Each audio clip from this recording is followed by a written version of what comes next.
ओ hello. आज after Friday may be आज थोड़ा सा ज़्यादा हम लोग के बीच में गैप हो गया, लेकिन ड्यू टू वैक्सीनेशन मैं वीडियो नहीं बना पाई क्योंकि थोड़ा सा फीवर था, मुझे हाई फीवर था जिसकी वजह से मुझे थोड़ा वीकनेस फील हो रही थी। तो चलिए आज फिर से हम एक नए टॉपिक की तरफ चलते हैं जिसका नाम है जिन प्याजे चैप्टर 5। ठीक है, आई होप आप लोग नोट्स प्रिपेयर कर रहे होंगे। जो नहीं कर रहे हैं तो आपको करना चाहिए, you have to be prepare notes. आज का हमारा टॉपिक है जिन प्याजे। जिन प्याजे कौन थे? जिन प्याजे स्विट्जरलैंड के मनोवैज्ञानिक थे। इन्होंने अपने खुद के बच्चे पर ही प्रयोग किया था। अब आपने सुना होगा संज्ञानात्मक विकास का सिद्धांत। ये संज्ञानात्मक विकास का सिद्धांत जिन प्याजे जी ने दिया है। इसमें क्या है, इसको कई बार बोलते हैं जिन प्याजे का संज्ञानात्मक सिद्धांत, तो बोथ आर सेम थिंग। या अगर आपको लिखा है प्याजे का संज्ञानात्मक सिद्धांत, ये भी वही है। पूरा जिन प्याजे ना बोल करके कुछ लोग प्याजे भी बोलते हैं इसको। ठीक है, प्याजे के संज्ञानात्मक विकास के सिद्धांत अनुसार, मतलब इसमें क्या दिया हुआ है, सिद्धांत के अनुसार क्या है, वह प्रक्रिया जिसके द्वारा संज्ञानात्मक संरचना को संशोधित किया जाता है या समावेशन मतलब इकट्ठा किया जाता है, एकत्रित किया जाता है, वह प्रक्रिया क्या करा जाती है, संज्ञानात्मक सिद्धांत। अब इसमें नेक्स्ट दिया हुआ है कि इस सिद्धांत के अनुसार, मतलब इस सिद्धांत, ये जो सिद्धांत कहता है इसके अकॉर्डिंग बच्चे के वृद्धि का विकास उनके जन्म से के साथ जुड़ा हुआ है। मतलब जैसे ही बच्चा जन्म लेता है, आपने कहा कि बच्चा अभी 0 से स्टार्ट कर रहा है, यहां से बच्चे का जन्म हुआ है, तो इनका कहने का मतलब है बच्चे का जो विकास है, वृद्धि का विकास, वो यहीं से स्टार्ट हो जाता है, इसी से जुड़ा होता है। ठीक है, और प्रत्येक बालक कुछ जन्मजात प्रवृत्तियों को लेकर पैदा होता है। ये बोलता है कि बच्चा जब जन्म लेता है कुछ चीजें अपने जन्म से ही लेकर सीखता है या पैदा होता है। अब इन्होंने 2 चीज दी हैं, आत्मसातीकरण और समायोजन। ये मोस्ट कंफ्यूजिंग टॉपिक्स हैं, दोनों बहुत ज्यादा कंफ्यूज करते हैं। इसलिए जो मैं समझा रही हूँ उसको एक एक वर्ड को समझा रही हूँ जिससे आपको क्लियर हो जाए। आत्मसातीकरण मतलब पूर्व ज्ञान के साथ नवीन ज्ञान को जोड़ना। आपको कोई पहले की नॉलेज है, उसमें नई नॉलेज को ऐड करना। जैसे आपने कोई एक रेज्यूम तैयार किया, आपको पहले पता था कि इसमें हम सिंपल टेस्ट कर सकते हैं, लेकिन अब आपको पता चला कि हम तो यहाँ अपनी पिक भी ऐड करते हैं। ठीक है, तो ये जो पुराना था कि इसमें हम केवल टेस्ट मतलब लिख सकते हैं लेटर्स में, वो तो हो गया आपका पूर्व ज्ञान। लेकिन अभी जो आपको पता चला कि इसमें हम लोग अपनी पिक्चर भी लगा सकते हैं, ये क्या हो गया, नवीन ज्ञान। इन दोनों को साथ जोड़ना ही आत्मसातीकरण है। क्लियर। नेक्स्ट टॉपिक है आपका समायोजन। समायोजन का मतलब है कि जब बालक अपने पुराने ज्ञान में कोई परिवर्तन करना आरंभ कर दे, मतलब जो उसका पुरानी नॉलेज है उसमें कोई चेंजेस करना शुरू कर दे।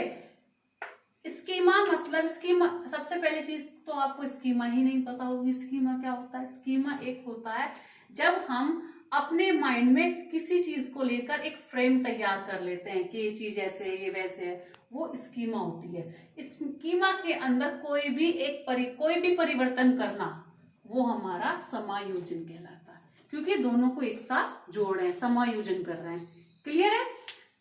अब इसके बाद आती है विकास की अवस्थाएं। मतलब जो आपका जिन प्याजे का संज्ञानात्मक सिद्धांत है उसके विकास की कुछ अवस्थाएं दी गई हैं।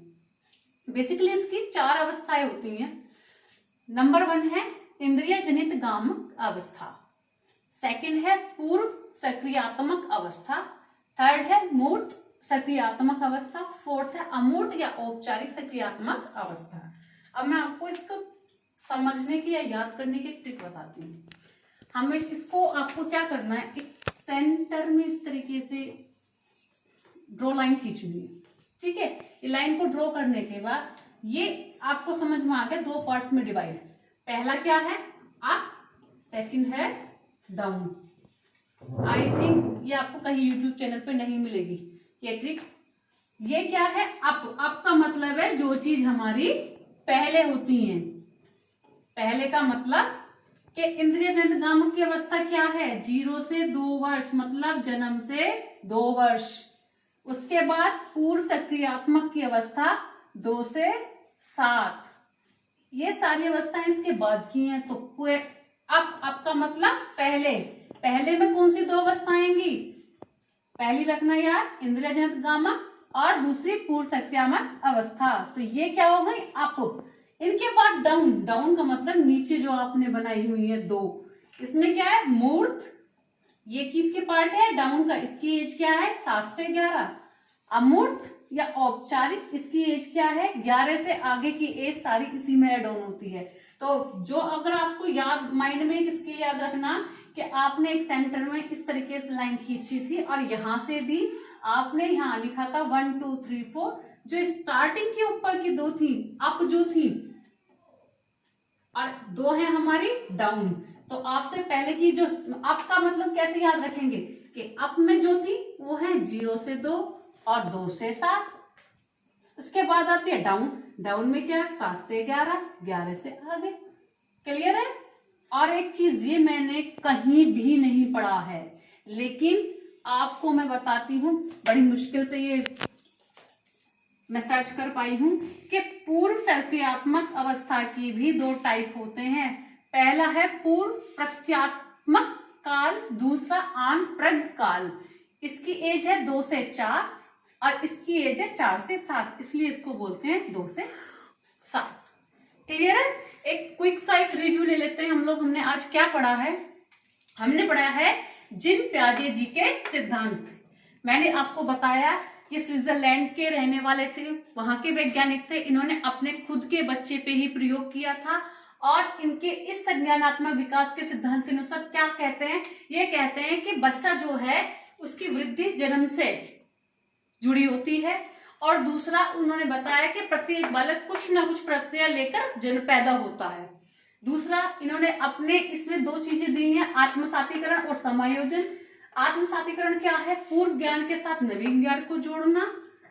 समायोजन क्या है, समायोजन में क्या करते हैं कि पुराने ज्ञान में कुछ ना कुछ परिवर्तन चेंजेस लाने की कोशिश करते हैं। जैसे आपका पुराना घर है, उस घर में कभी आपने पेंट करा दिया या कभी आपने दरवाजे चेंज करा दिए, तो वो क्या है समायोजन करना है।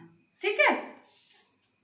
नेक्स्ट है आपका संज्ञानात्मक विकास की अवस्थाएं। संज्ञानात्मक विकास की 4 अवस्थाएं होती हैं, इसको ऐसे याद रखना, अप एंड डाउन। अप में 2 होती हैं इंद्रिय जनित गामक, उसमें कौन कौन सी आएंगे आप याद रखना। 0 से 2 पहली इंद्रिय जनित गामक की एज होती है, जन्म से 2 वर्ष पूरे सक्रियात्मक अवस्था इसकी 2 से 7 होती है। इसको भी 2 पार्ट्स में डिवाइड किया गया है।